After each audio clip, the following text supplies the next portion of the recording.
My name is Alara Vance, and I am 34 years old. By profession, I am a senior cryptanalyst for the National Security Agency, a job title that sounds like something from a spy movie and feels just as surreal. It's a world of silent humming servers and the frantic, invisible dance of data.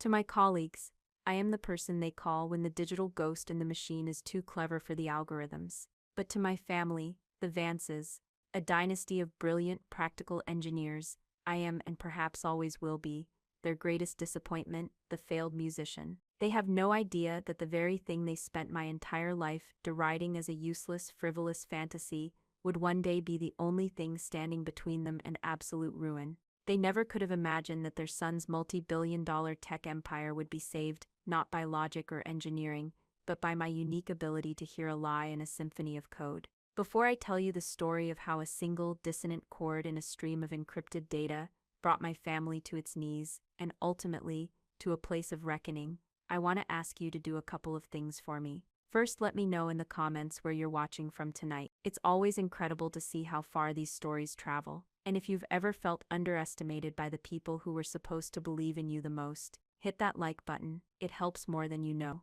And finally, if this is your first time here, consider subscribing to join this amazing community of people who understand that sometimes the most profound strength comes from the very places others tell us are weaknesses. My childhood home wasn't a place of warmth.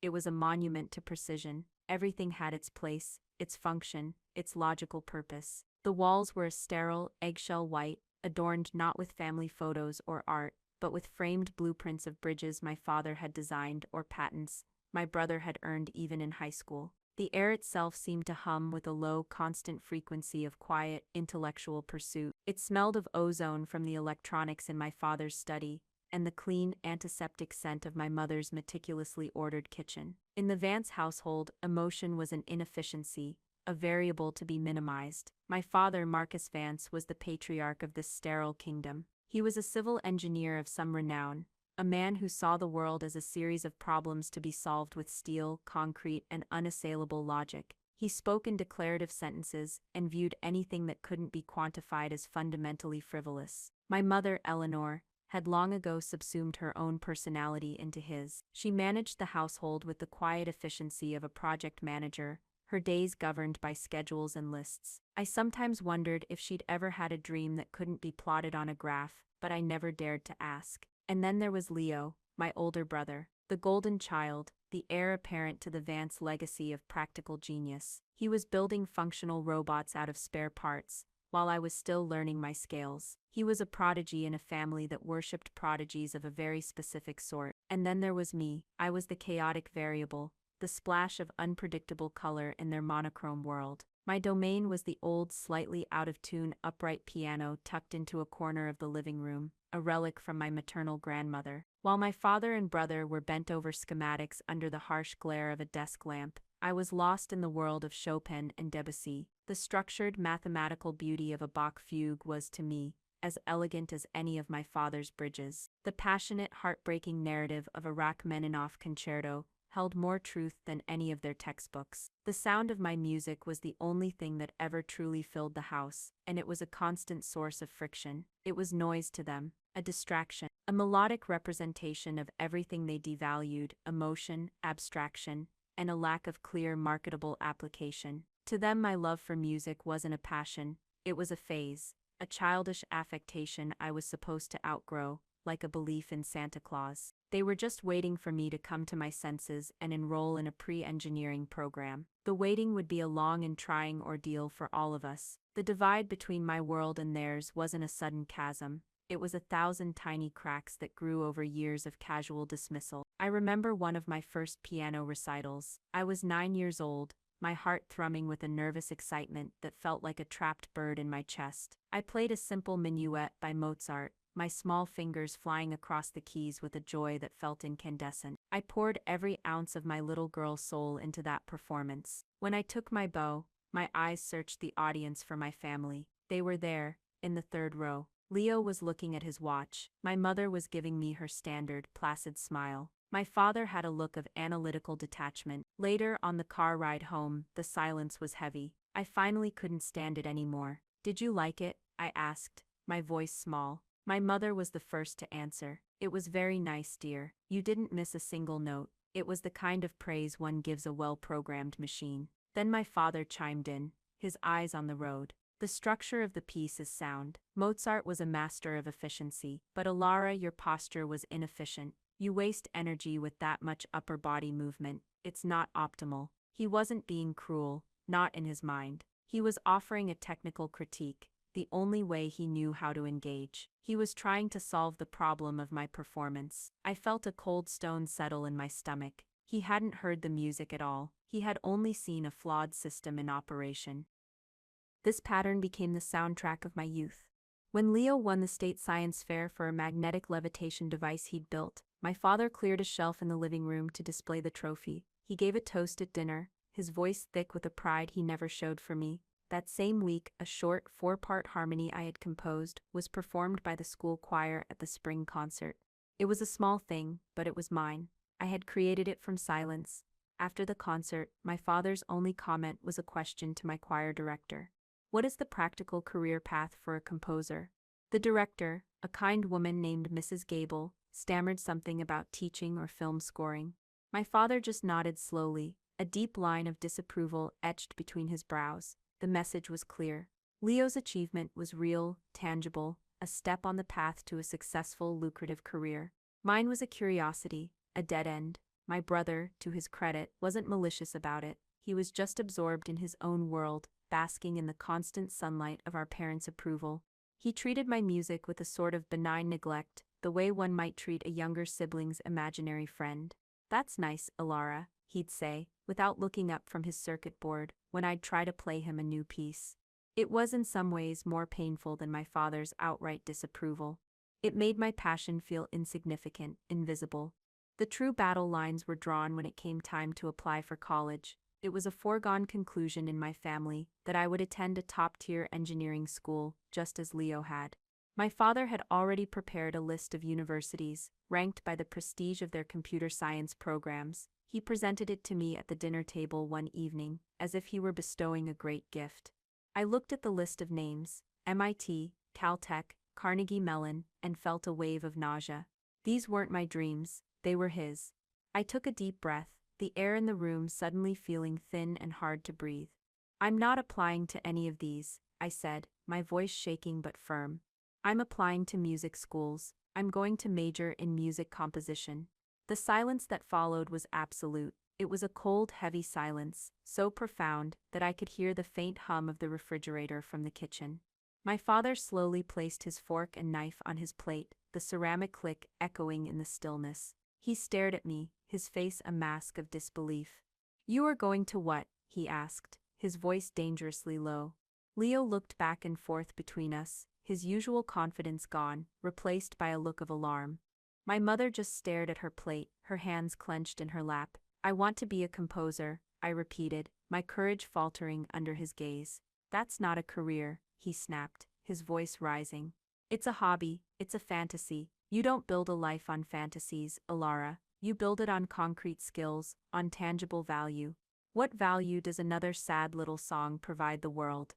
The word "sad little song" struck me like a physical blow. He had just dismissed my entire world, my entire being, in 4 words. The argument that followed was the worst in our family's history. It was a tidal wave of his frustration, and my desperate, long-suppressed need to be seen. He called me foolish, naive, ungrateful. I called him a bully, a man with no soul, who wouldn't know beauty if it sat down and played him a sonata.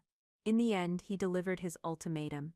"Fine," he said, his voice cold as ice. "Go, pursue your hobby, but you'll do it on your own. Not a single penny of my money will be spent on this nonsense. When you come crawling back, broke and begging, maybe you'll have learned the value of a real education." My mother started to cry softly, but she didn't say a word in my defense. Leo just watched, a spectator at his sister's immolation. I walked out of that dining room, went upstairs, and packed a bag. I didn't know where I was going, but I knew I couldn't stay there. I was 18 years old, and I was on my own. The years that followed were a brutal education in the realities my father had been so keen to teach me. I ended up at a state university, with a decent music program, but not the prestigious conservatory of my dreams. I paid for it by working a grueling series of jobs, waitressing late into the night, shelving books in the university library, and giving piano lessons to disinterested children whose parents were forcing them just as my own had tried to force me. I was perpetually tired, my hands aching from carrying heavy trays, my mind buzzing with the stress of tuition payments and rent. Yet, in the quiet moments in a practice room, late at night, the music was still there. It was my sanctuary. It was the only place I felt truly myself. There was one beacon of light in that lonely time. My music theory professor, a man named Mr. Abernathy. He was a portly man, with a wild mane of white hair and glasses that were always perched on the end of his nose. He saw something in me that no one else had. Not even me. He was the first person to give a name to the strange way my brain processed the world. I didn't just hear music, I saw it, I felt it. Complex chord progressions had colors and textures. Rhythms had physical shapes. When I looked at a complex score, it wasn't just notes on a page, it was a living, breathing architecture of patterns. "You have a form of synesthesia, my dear girl," he told me one afternoon, after I had effortlessly deconstructed a notoriously complex piece by Stravinsky.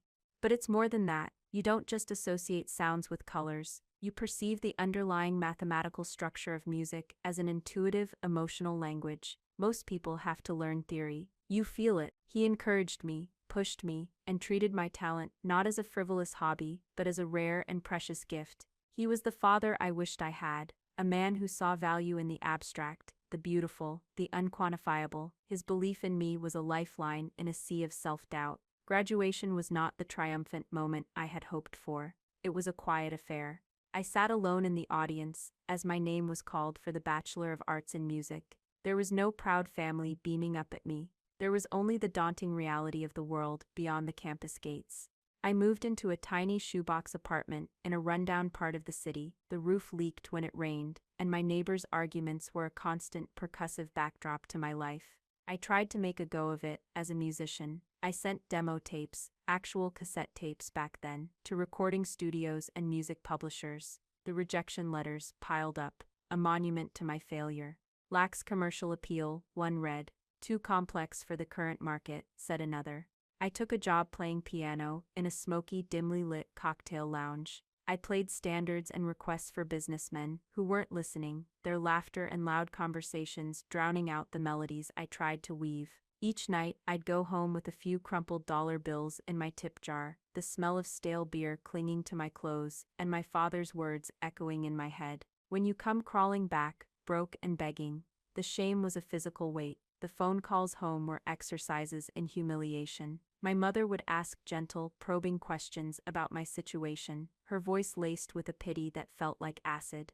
"Are you eating enough, dear? Maybe you could take a course in bookkeeping, just to have something to fall back on." She meant well, but every word was a confirmation of my failure. I was their cautionary tale, the living embodiment of a poor life choice. The worst moment, the absolute nadir of my struggle, came on a cold November evening. My old beat-up car, my one essential possession for getting to gigs, finally died. The repair bill was $400, a sum that might as well have been $4 million. I had exhausted my savings. I had no one else to turn to. With a sense of dread that made my hands tremble, I called my brother. Leo was already a rising star at a major tech firm. He listened to my predicament with a sigh that I could feel through the phone line. "Okay, Alara, I'll help you out," he said, and I felt a wave of relief so intense it almost made me cry. But then he continued, "But you have to start being more responsible. You need a 5-year plan, a budget. Have you even started a retirement fund?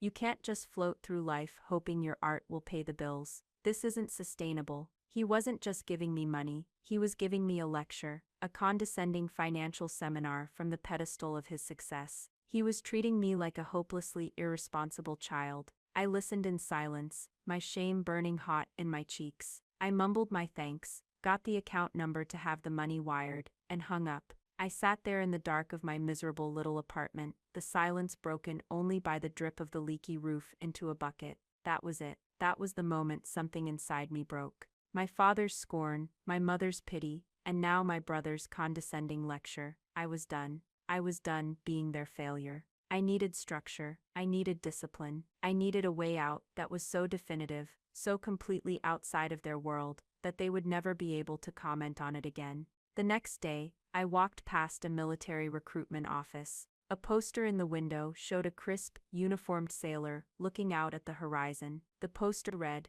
"Accelerate your life." I stopped. I looked at my own reflection in the glass, tired, broke, and defeated. I thought, what have I got to lose? I walked inside and told the surprised Navy recruiter that I wanted to sign up. Boot camp was a shock to the system, but in the best possible way. The grueling physical demands, the rigid schedules, the shouting drill instructors. It was a world away from the unstructured chaos of my life as a musician. For the first time, I felt like I was part of something larger than my own failures. The rules were clear, the objectives were defined, you did the work, you met the standard, and you advanced. It was a simple, logical system, and a part of me that had been dormant for years, the part that was my father's daughter, thrived on it. I wasn't the strongest or the fastest recruit, but I was disciplined and resilient. The years of struggling on my own had given me a mental toughness that many of my peers lacked. I just put my head down and did the work. The turning point came not on the drill field, but in a sterile, windowless classroom during aptitude testing. We were given a battery of exams designed to identify our potential specializations. Most of it was standard stuff, but then came a test that was different. It was a series of incredibly complex pattern recognition problems. Long strings of symbols, shapes, and numbers that we had to analyze for hidden sequences and recurring anomalies. My fellow recruits groaned, rubbing their temples in frustration. But when I looked at the pages, something amazing happened. My brain didn't see a jumble of abstract symbols. It heard music. The strings of data had rhythm. The sequences had a melodic contour. An anomaly in a pattern wasn't just a different shape. It was a dissonant note, a C sharp in a C major scale. It sang to me. I flew through the test, my pencil dancing across the page as I transcribed the music I was hearing. I finished in less than half the allotted time, with a perfect score. A few days later, I was summoned to an office. Behind the desk sat a man with salt and pepper hair and the sharp, intelligent eyes of a predator. The nameplate on his desk read CPO Miller, Chief Petty Officer. He was an old-school Cold War cryptologist, a man who had cut his teeth breaking codes before the advent of supercomputers. He had my test file open in front of him. "Vance," he said, his voice a low gravel. "Explain this to me. No one finishes this test. No one gets a perfect score. The last section is designed to be impossible. How did you do it?" I hesitated, unsure how to explain it without sounding insane. "Sir," I began, "it's hard to describe. I don't really see the patterns. I hear them, like music." I expected him to laugh or send me for a psychological evaluation. Instead, he leaned forward, his eyes narrowing with an intense curiosity. "Like music," he repeated softly. "A rhythmic signature, a tonal key." He looked at me for a long moment, a slow smile spreading across his face.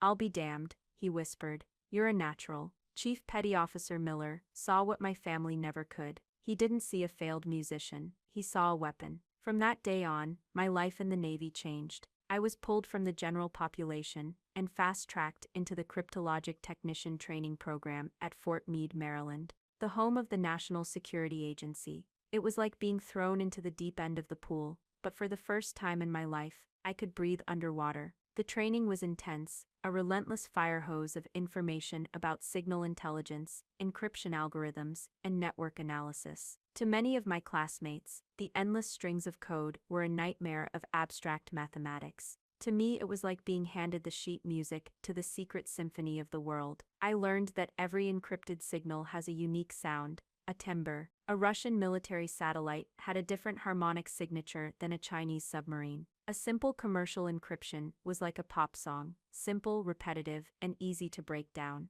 A sophisticated, military-grade encryption was like a dense atonal piece by Schoenberg, chaotic and jarring on the surface, but with an underlying complex logic that you could learn to hear if you listened hard enough. My instructors were initially baffled by my methods. During one particularly challenging training exercise, we were tasked with decrypting a simulated enemy communication that had resisted all standard algorithmic attacks. My classmates were slamming their heads against a wall of code. I put on a pair of headphones, fed the raw signal through an audio converter, and just listened. It was mostly static, a wall of white noise, but underneath it all, I heard a faint, repeating whisper, a tiny rhythmic flaw in the encryption key's random number generator. It was like a drummer who was just a fraction of a beat behind the rest of the band. It was a flaw no computer would ever find, because it wasn't a mathematical error. It was an imperfection, a human-like tell. I isolated the rhythm, used it to reverse engineer the seed for the random number generator, and cracked the entire code in under an hour. My instructor, a lieutenant with a PhD in computer science, just stared at my results, then at me, and shook his head in disbelief. "I don't know how you do what you do, Vance," he said, "but don't ever stop." I had finally found a place where my useless gift was not only valued, but celebrated as a unique and powerful tool. I wasn't Elara Vance, the failed musician anymore. I was CTN2 Vance, the cryptologist who could hear secrets. The years flew by in a blur of classified briefings, secure facilities, and the constant thrilling challenge of the work. I re-enlisted, earned promotions, and eventually transitioned from a uniformed Navy cryptologist to a civilian analyst directly with the NSA. My name became something of a quiet legend within certain circles of the intelligence community. When a particularly knotty problem came up, one that stumped the brute force processing power of the agency's supercomputers, the call would go out, "Get Vance on this." I helped track terrorist cells by identifying the unique accent in their encrypted communication. I uncovered a foreign spy ring by noticing that their secret messages, hidden in financial data, had the same melodic structure as a series of folk songs from their home country. I was good at my job, I was fulfilled, and I was completely estranged from my family. I kept in touch, of course, in the perfunctory way that adult children do. I called on birthdays and holidays. The conversations were always the same. They knew I had a government job, something to do with computers. They imagined I was a clerk in some vast, faceless bureaucracy, a respectable but unremarkable cog in the machine. It was a step up from being a starving artist, they supposed, but it was nothing compared to Leo's meteoric rise. Leo had left his job to found his own tech company, Vanguard Innovations. With our father's financial backing and his own undeniable genius, the company had become a titan in the industry, specializing in secure data management and holding lucrative contracts with the Department of Defense. On our rare Christmas phone calls, my father would speak at length about Leo's latest patent, his company's soaring stock price, his brilliance. Leo would talk about his new house, his Tesla, his appearances on tech panels. And when they finally asked me what I was up to, I'd just say, "Oh, same old, work is busy." I never corrected their assumptions. I never told them about my real work. What was the point? They wouldn't understand it, and a part of me, a small stubborn part, enjoyed the secret. Let them think I was a failure. I knew who I was. The crisis, when it came, was sudden and catastrophic. I first heard about it on the news. Shares of tech giant Vanguard Innovations plummeted today amid rumors of a massive and ongoing security breach. My heart sank. I called Leo. He sounded frantic, exhausted, and terrified. "It's a nightmare, Elara," he said, his voice strained. "Someone is bleeding us dry, stealing our proprietary data, our client lists, everything. We think it's a corporate rival, but we can't trace it. It's like it's coming from a ghost. The best cybersecurity people in the country are stumped. We're going to lose everything. The DoD is about to pull our contracts." I listened, my mind already starting to analyze the problem, to hear the shape of it. "What's the nature of the exfiltration?" I asked. "What kind of encryption are they using?" He sighed, a sound of pure frustration. "Elara, I appreciate you trying to help, but it's beyond you. It's quantum-level stuff. Just wish me luck." The old familiar condescension was there, even in his desperation. He didn't mean to be cruel, he just couldn't imagine I had anything of value to offer. A week later, the situation had grown dire. Vanguard was in free fall. I was at a tense family dinner at my parents' house, one of my rare visits. The mood was funereal. My father was pacing the living room like a caged lion, his face ashen. "How can this be happening?" he railed. "Your systems are supposed to be foolproof." Leo, who had lost weight and had dark circles under his eyes, just shook his head. "We don't know, Dad. The leak is untraceable. It's a perfect cipher." My mother wrung her hands. "Is there nothing to be done?" Suddenly my father turned to me. "Well, Elara, you work for the government. Don't you computer people have ways of dealing with this?" There was a desperate, grasping hope in his eyes. I chose my words carefully. My field is specialized. It's not standard IT. Leo scoffed, a bitter, humorless sound. What's she going to do, Dad? Play the hackers a sad song and make them feel guilty. He immediately looked like he regretted it, but the words hung in the air, sharp and poisonous.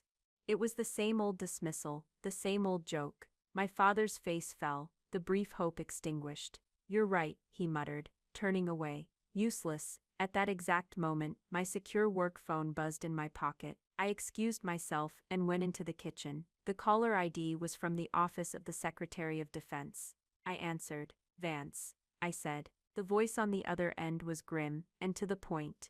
Alara, we have a situation. Vanguard Innovations. The data leak is compromising national security. We're officially stepping in. Your team is wheels up in 1 hour. You're taking the lead. I closed my eyes and took a slow breath.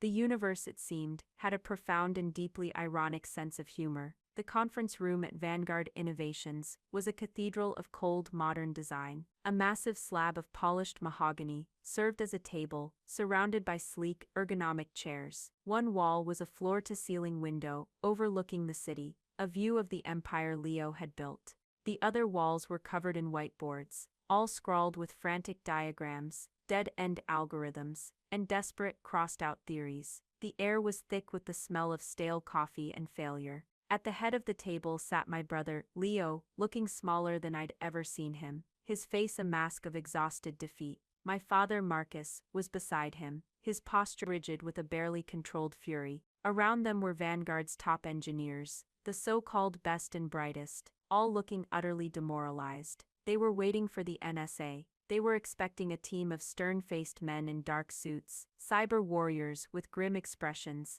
and an aura of government-issue intimidation. The heavy glass door swung open. I walked in first. I was wearing a simple but sharply tailored navy blue suit, my hair pulled back in a neat professional bun.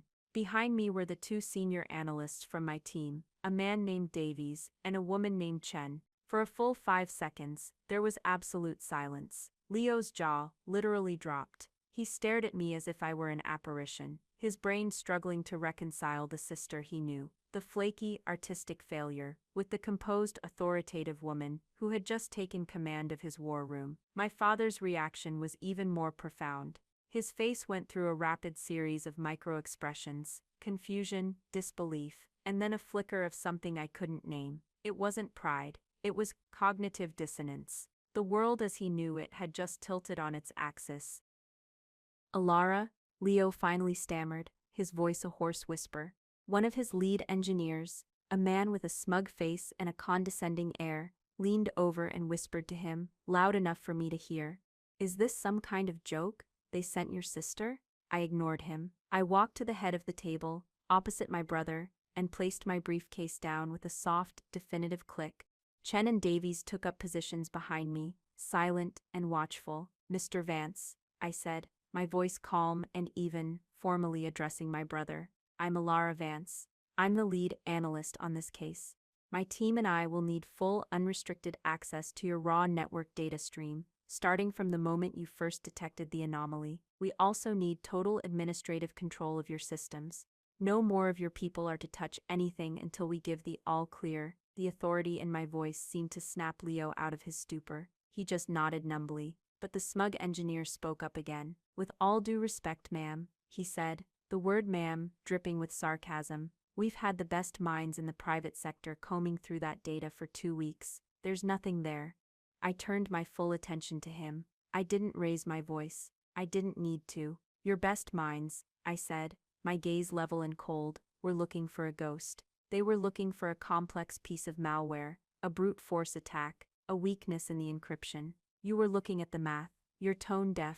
You've been listening to a symphony and you can't even tell it's out of tune. I turned to my team. Davies, get our equipment patched in. I want the full, unfiltered feed from their primary server. Chen, lock out all local administrative accounts except for ours. Now, they moved with quiet efficiency, their professionalism a stark contrast to the chaotic despair in the room. The smug engineer opened his mouth to protest again, but my father shot him a look that could have melted steel. For the first time, Marcus Vance was silent, just watching me, his face an unreadable blank. Once Davies had the feed established, I didn't sit at a computer terminal. I asked for a pair of high-fidelity, noise-canceling headphones, the kind used in a recording studio. I walked over to a corner of the room, away from the table, and sat down. I put on the headphones, closing my eyes and shutting out the visual world. Davies fed the raw, encrypted data stream directly to me, converted into an audio signal.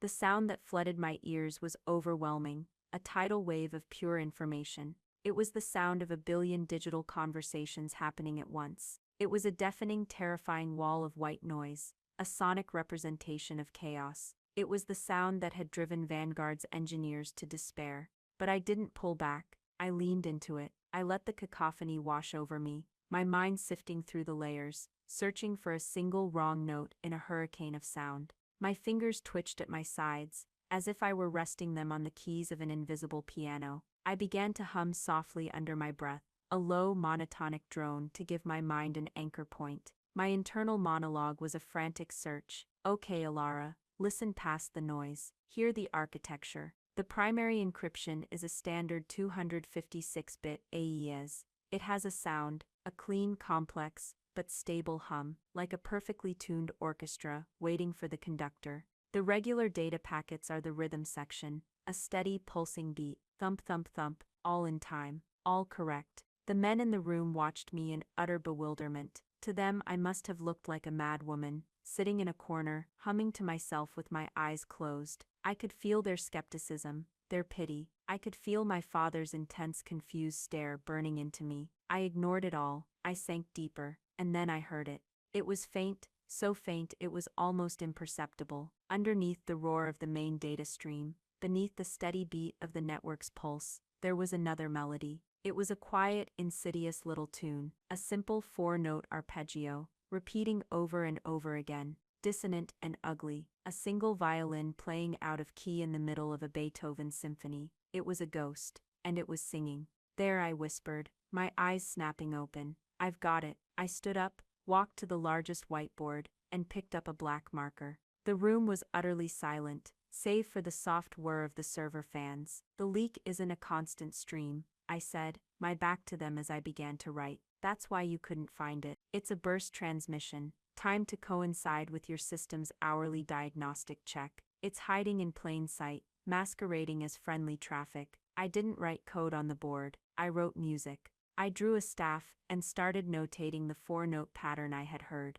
A C, a G sharp, an E flat, a B, an ugly, jarring combination. This is its signature, I explained, circling the notes. This is the sound of the malicious code. It's a parasitic melody, latching onto the harmony of your own system. It's not a bug, it's a beautifully designed, malevolent piece of music. Leo and his engineers stared at the musical notation on the whiteboard, as if it were an alien language. It was my language. The pattern itself is the key, I continued, my mind racing. It's not random. It's a partial sequence from a password hashing algorithm, but it's been transposed into a minor key. That's the tell, that's the mistake.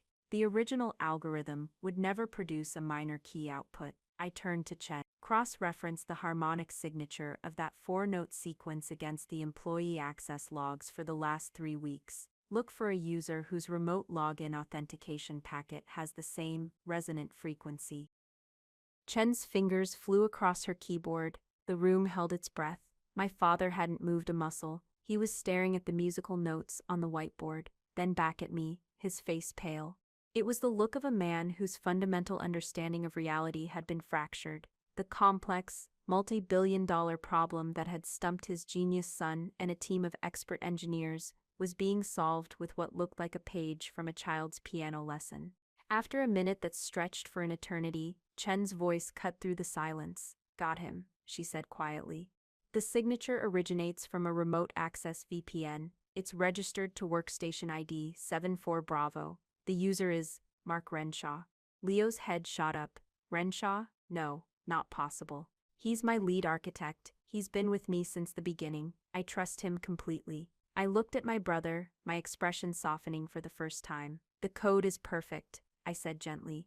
The music is flawless. It's elegant, intricate, and deeply, deeply personal. This wasn't a job for hire, Leo. This was an act of betrayal. This was written by someone who knew your systems as well as you do, someone you slighted, someone who wanted to watch you burn. As if on cue, a file popped up on the main screen, sent from Chen's terminal. It was Renshaw's personnel file. It showed that 2 months prior, he had been passed over for the chief technology officer position. The promotion had gone to a new hire from outside the company. Renshaw, the loyal soldier, had been cast aside. The motive clicked into place with the finality of a closing door. Betrayal. The oldest song in the world. Leo sank into his chair, his face ashen. He looked utterly broken. The smug engineer who had mocked me was staring at the whiteboard, his mouth agape, his arrogance completely gone, replaced by a look of pure, unadulterated awe. Federal agents, alerted by my team, were already on their way to Mark Renshaw's house. The ghost had been caught. The symphony was over. In the ringing silence of the conference room,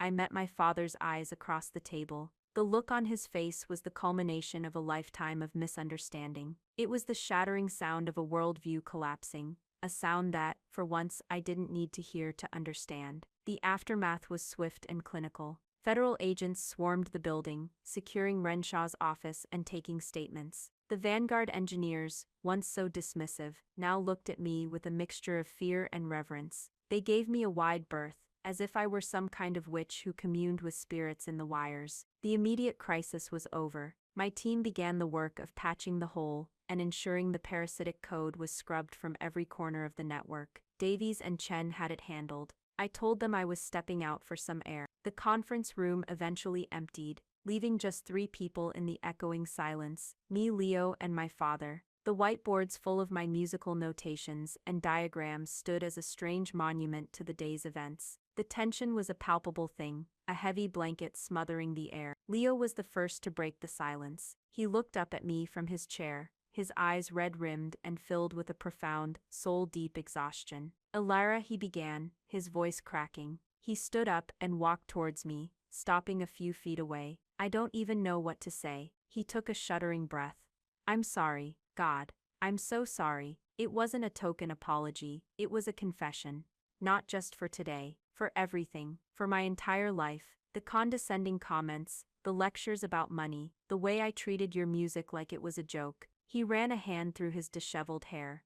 "I remember when we were kids, you wrote a piece for Mom's birthday. You played it for us, and I was busy trying to finish my homework, and I barely even listened. I saw the look on your face. You were so proud of it, and I just dismissed it. I was an arrogant, blind idiot. I never understood. I never even tried." Tears were welling in his eyes, and for the first time since we were small children, I saw my big brother, not as a golden prodigy, but as a flawed, hurting human being. The apology was specific, detailed, and painful. I deflation, distepte, detailed, and painful. It was real. My father, on the other hand, was struggling. He stood stiffly by the window, his back to us, staring out at the city. He cleared his throat, a rough, grating sound. "Your pattern recognition abilities are extraordinary, Elira," he said to the glass, unable to look at me. "A highly logical and efficient application of an unconventional methodology. You have a remarkable mind for systems analysis." He was trying to put me back in a box he could understand. He was translating my art into his language, stripping it of its magic, and reframing it as a form of engineering.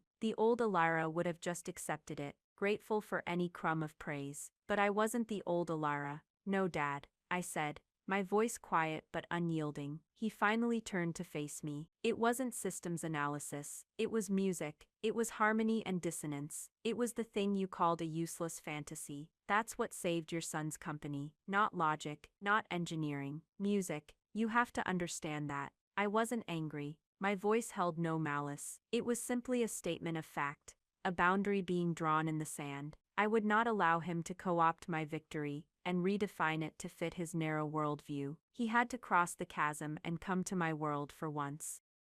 He looked stunned, as if I had slapped him. His jaw worked silently for a moment. He wanted to argue. I could see the protest forming in his mind, the desperate need to reassert the primacy of his logical universe. Leo stepped forward slightly, positioning himself between us, a silent defender. "She's right, Dad," Leo said softly. "She's right." The fight seemed to drain out of my father. He looked from his son to his daughter, the two pillars of his life, and saw that the ground had irrevocably shifted beneath his feet. He looked old, and for the first time, he looked lost. He just gave a short, jerky nod, unable to form words. He looked down at his own hands as if he'd never seen them before. The hands that had built bridges and designed engines were helpless today. The victory belonged to the hands that he had once criticized for having an inefficient posture at the piano. I walked to the door. As I reached it, Leo's voice stopped me. Alara, wait. I turned. Can I call you, sometime? Not about work, just to talk. A small, genuine smile touched my lips. I'd like that, Leo. The door to rebuilding that relationship was now open. The one with my father, however, remained closed, waiting for him to find the right key. A year passed, life settled into a new, more harmonious composition. I was promoted again at the agency, given my own division dedicated to non-traditional threat analysis. My work was challenging and deeply fulfilling. I moved out of my small apartment and into a bright, airy condo with a balcony that overlooked a park. The first piece of furniture I bought was a beautiful second-hand baby grand piano. It wasn't an antique or a famous brand, but it had a rich, warm tone, and it filled my new home with the one thing that had always been my salvation: music. I played every day, not out of discipline or for a career, but for the sheer, unadulterated joy of it. I played Chopin and Liszt, but I also started composing again, weaving intricate melodies that were mine alone. My relationship with Leo was a quiet revelation. He called. At first, the conversations were awkward, stilted affairs, two strangers learning a new language, but he was trying. He asked me about my work, and he listened, truly listened, when I tried to explain it in my own terms. He started sending me articles about music theory and the mathematics of sound waves, his way of trying to bridge the gap. One evening, my phone buzzed with a text from him. It was a picture of him and his wife, smiling, in the plush seats of a concert hall. The caption read, "They're playing Debussy tonight. It's beautiful. Made me think of you." I smiled at the phone. The bridge between our two worlds was being built, one small, tentative plank at a time. I even took on a mentee at work, a young Navy technician, fresh out of training, a shy girl who saw patterns as fractal images. I recognized the same look in her eyes that CPO Miller must have seen in mine all those years ago, the look of someone with a secret language, desperate for someone else to understand. I made sure she knew she was in the right place. My father remained a distant, silent figure. We exchanged polite, brief emails on holidays, but the chasm between us remained. Then one Tuesday afternoon, a package arrived at my door. It was a carefully wrapped, square parcel with my father's neat block-letter handwriting on the label. I opened it cautiously. Inside, cushioned in foam, was not some new piece of technology or a check. It was a vintage vinyl record. The cover was a faded impressionist painting of a lily pond. The album was Claude Debussy's Preludes. Tucked inside the album sleeve was a handwritten letter on his personal engineering letterhead.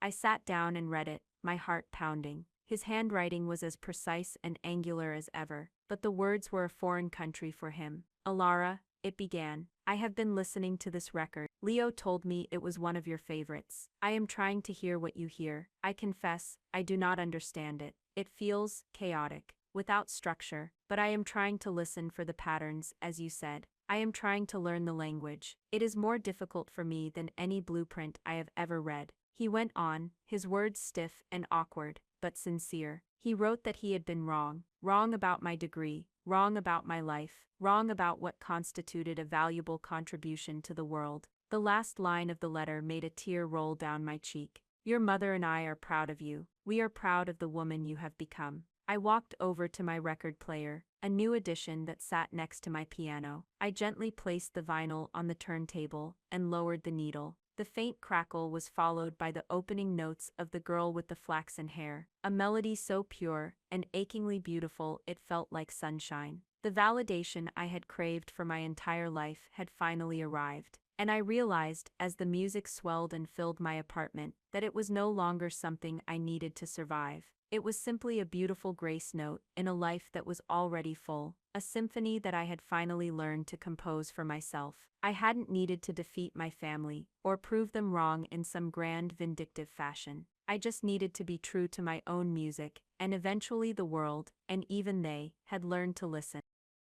Have you ever been underestimated or had your passions dismissed? How did you find the strength to believe in yourself anyway? I would be honored if you would share your story in the comments below. Reading them is one of the best parts of my week. If this story resonated with you, please don't forget to like this video and subscribe for more stories about finding strength in unexpected places. And if you know someone who needs to hear this message, please share it with them. Thank you so much for joining me on this journey and for listening to my story. I wish you all the strength in the world to honor your own unique and beautiful music.